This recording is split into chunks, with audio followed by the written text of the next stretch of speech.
Et bonjour à tous et à toutes, j'espère que vous allez bien. On se retrouve aujourd'hui pour une nouvelle vidéo. Cette vidéo, comme tous les lundis ou mardis, est la review de Mashle en ce moment. En effet, l'épisode 4 est sorti et cet épisode va venir adapter en gros du chapitre 7 au chapitre 9, jusqu'à la fin du chapitre 9 du manga du coup Mashle. Nous allons donc voir dans un premier temps, comme d'habitude, un court résumé en gros de qu'est-ce que nous propose ce petit épisode, et ensuite nous donnerons notre avis sur cet épisode. Sur ce, moins de blabla, plus de résumé. Alors, pour ce qui est de l'épisode, la dernière fois on s'était arrêté à l'épisode précédent sur tout simplement Mashle qui était cloué au sol pour le duello. Donc le duello, c'est l'espèce de Quidditch, puisqu'il ne sait pas voler tout simplement. Il y avait le public qui était en train de le huer et tout ça, et du coup on se retrouve là pour ce début d'épisode. Et on se demande comment Mashle, qui est un espèce de moldu comme nous un petit peu plus, puisque lui il a une super force, va pouvoir tout simplement réussir à faire du duello. On voit du coup le chef d'équipe qu'il a recruté qui vient tout simplement aller voir Mashle.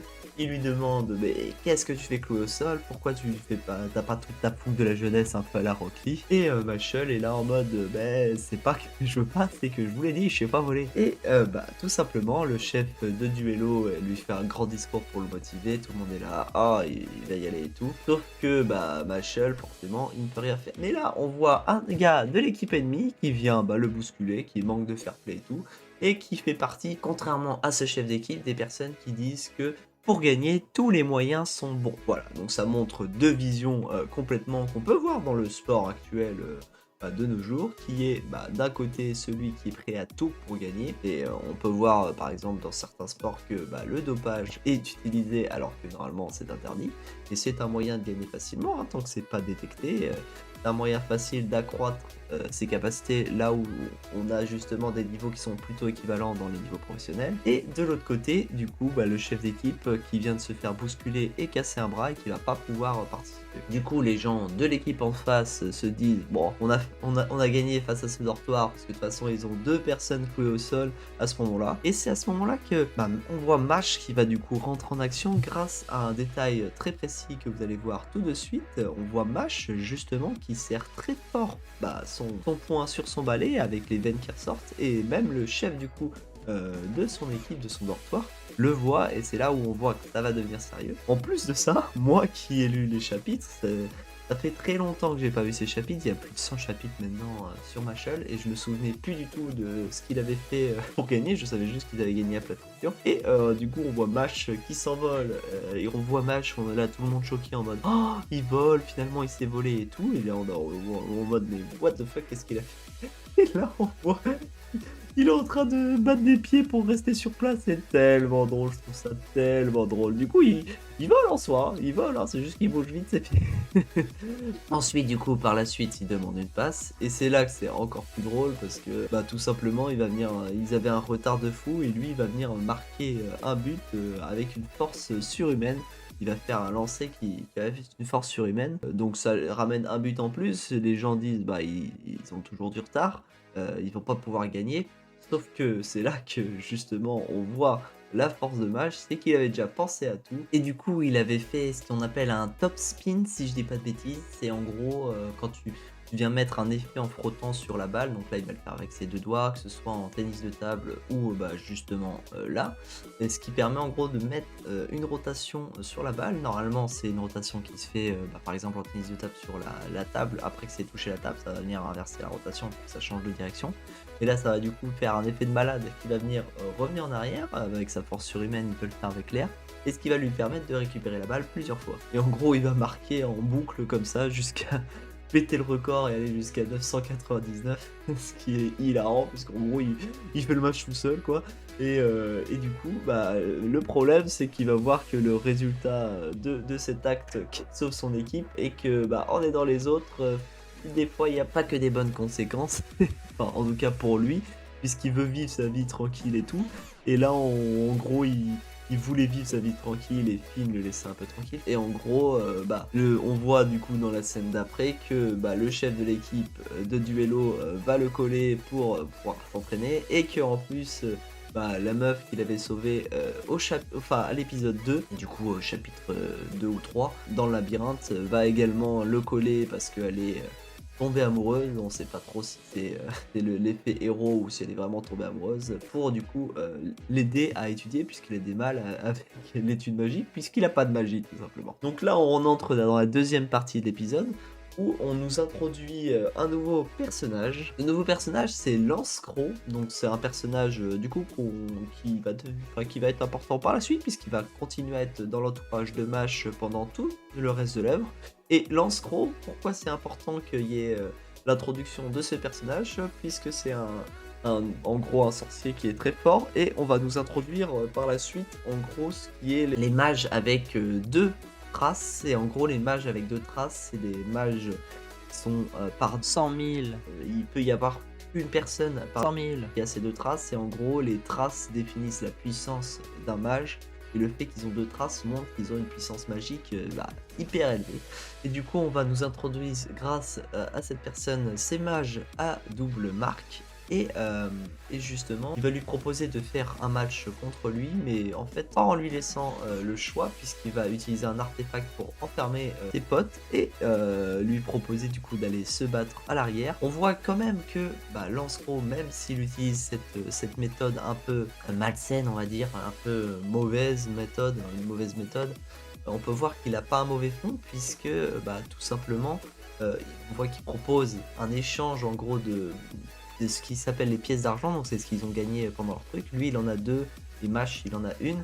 Je crois que dans l'épisode c'est le cas aussi. Et en gros il lui propose un match en disant si tu gagnes je te rends tes potes, et en plus de ça je te rends une médaille, et si c'est le cas dans l'autre sens, et tu prends ma médaille. C'est là où on commence à se poser une question en se disant il a pas un mauvais fond, même s'il se donne un côté bye boy. On voit aussi qu'il utilise une magie qui est assez puissante, qui est la magie du coup de la gravité, qui l'appelle Graviole. Donc ils vont commencer leur match tranquillement. Mash va réussir à contrecarrer du coup son Graviole en arrachant une racine à l'intérieur du sol, et à se relever avec sa super puissance.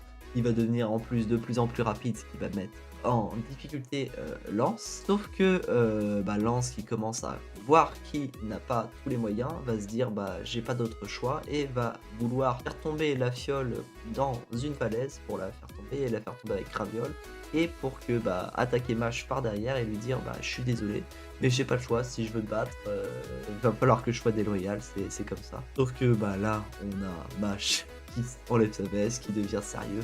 On voit qu'il devient sérieux, c'est qu'il a plus sa veste de sorcier, et qu'il est en mode bodybuilder là avec sa tenue de sport, et il va se mettre en position de starter. C'est là qui est drôle, c'est parce qu'il va inventer un nom pour la soi-disant technique de sorcellerie en citant des muscles, alors que c'est pas du tout de la magie, c'est juste sa super force. Il va aller à toute vitesse aller récupérer la fiole et remonter en haut.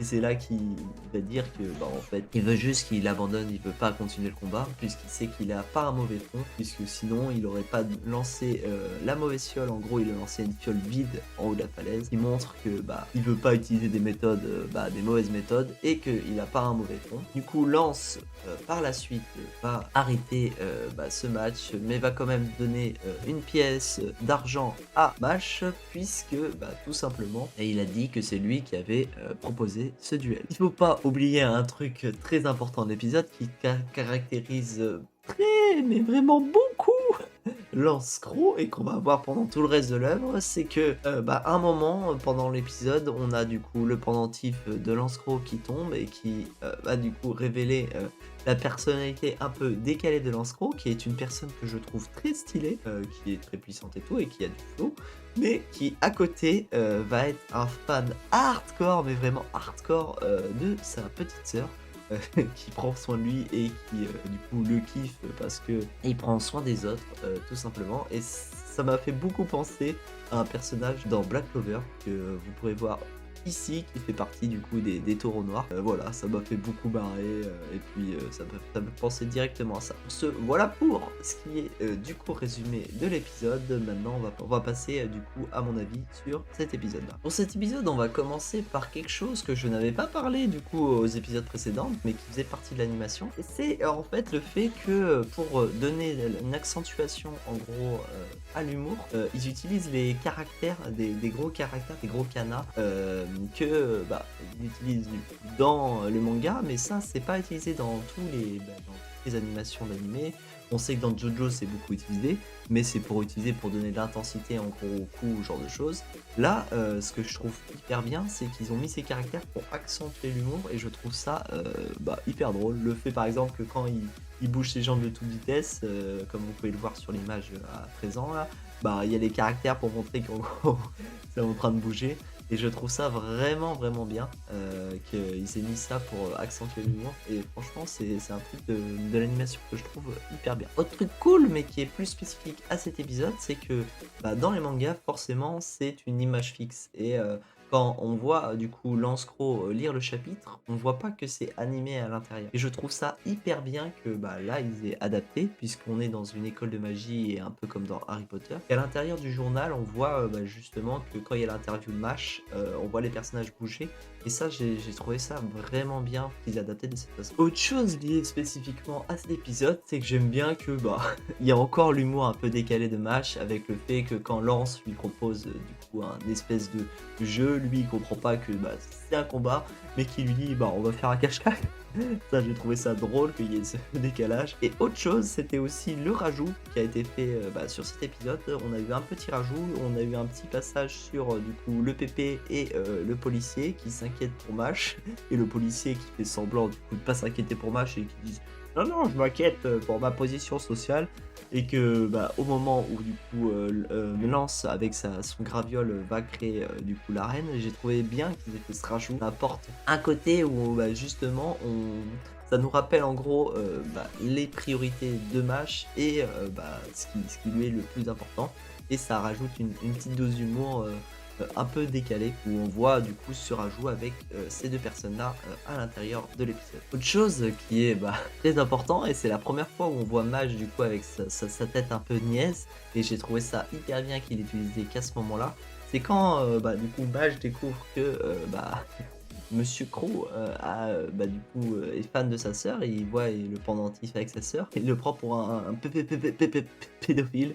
Le fait que Mash, surréagisse là-dessus, j'ai trouvé ça hyper drôle, du coup, par la suite, le fait que, notre cher Lance, arrête pas de réagir en mode, quelle est la chose la plus importante, du monde et qu'à la fin, du coup, ils lui disent: «Non, non, non», en lui demandant et qu'à la fin, il a une tête un peu de psychopathe, sur sa sœur. Ça montre, le décalage qu'il y avait déjà dans le manga ou du fait que, vu que c'est un psychopathe qui est fan de sa sœur, on peut se dire: «Waouh, c'est chelou» et c'est justement pour apporter, l'humour qu'il y avait déjà dans le manga et ça a été hyper bien retransmis à l'intérieur de l'épisode. Truc par contre que j'ai trouvé un peu moins bien fait dans l'épisode, c'est tout simplement quand on a du coup l'histoire de Lance qui est faite, on voit du coup les parents qui disent «Ah ta sœur est en train de perdre ses pouvoirs, on va devoir la rendre aux autorités et tout».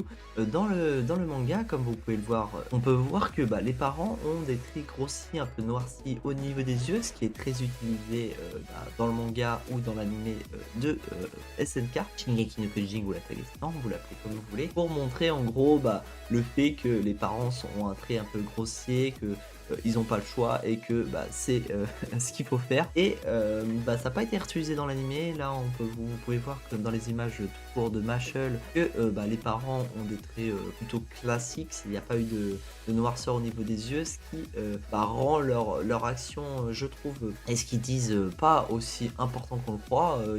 Ils livrent leur enfant aux autorités, mais même si on comprend un peu l'action, je trouve que ça donne un peu moins d'importance et ils auraient pu animer pour noircir en gros au niveau des yeux. Par contre, ce que j'ai bien aimé dans cet épisode, mais surtout dans Mashle en général, c'est que le fait qu'on introduise un personnage comme ça dès l'épisode 4 dans l'œuvre, je trouve hyper important puisque ça montre que Mash n'est pas le seul à avoir tout simplement un problème de cette ampleur, puisque Mash, le problème de cette ampleur qu'il a, c'est qu'il veut vivre sa vie tranquillement puisqu'il n'a pas de magie et que ça va du coup impacter sur son entourage. Et là on a Lance du coup qui a un problème assez similaire puisque sa sœur va perdre ses pouvoirs magiques, il va avoir le même souci que Mash, mais lui en gros on se met de la place d'un de son entourage, un peu comme le papy, qui eux, bah, du coup, ne veulent pas que cette loi soit appliquée et que cette loi, justement, va impacter leur quotidien. C'est ce qui montre que, bah, on a du coup, un petit aperçu du coup du problème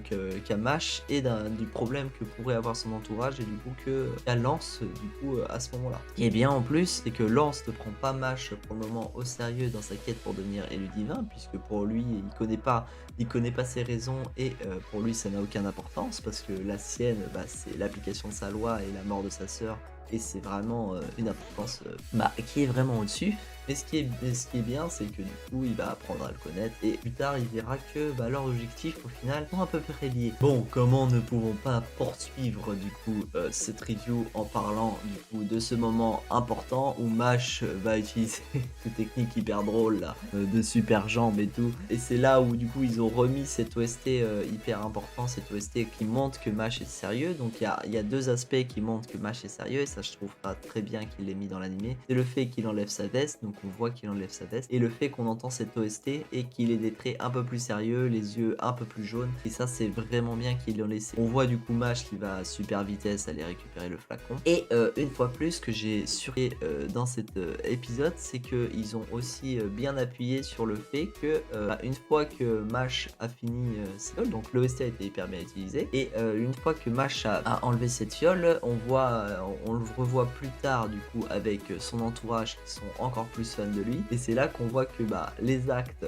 ont des conséquences et Mash le voit bien puisqu'ils vont être hyper collés à lui, hyper fans de lui et tout, alors que bah, comme il le dit, bah, j'aurais dû agir bien plus tôt plutôt que prendre mon temps. Qui montre bah, que cette chose là, il faut bien la retenir, Mash. Il faut agir au moment où tu peux le faire et pas essayer de prendre ton temps pour essayer de jauger la personne en face parce que ça peut se retourner contre toi par la suite. Et voilà, le chapitre se finit là-dessus. Ce qui est bien, c'est qu'un chapitre égale en gros une introduction d'un problème et une introduction une nouvelle personne de l'entourage de Mash, que je trouve bah, hyper bien découpé en termes de scénario. La prochaine fois, on continuera l'épisode sur bah, la suite et la vie quotidienne de Mash avec cet entourage, cette nouvelle personne qui est Lance Crow qui va faire partie de son entourage. J'espère que cette review vous a plu, j'espère que vous avez kiffé l'épisode comme moi. N'hésitez pas à mettre dans les commentaires bah, les choses que vous avez kiffé ou pas kiffé comme moi, et les choses que vous avez moins kiffé ou comme moi, ou d'autres choses que vous avez moins kiffé dans cet épisode. Pensez à liker et à vous abonner, je sais que je le répète à chaque fois mais c'est important pour le référencement de la vidéo. Je vous souhaite une agréable soirée ou une agréable journée et on se retrouve une prochaine fois pour une prochaine vidéo. Tchuss les gens!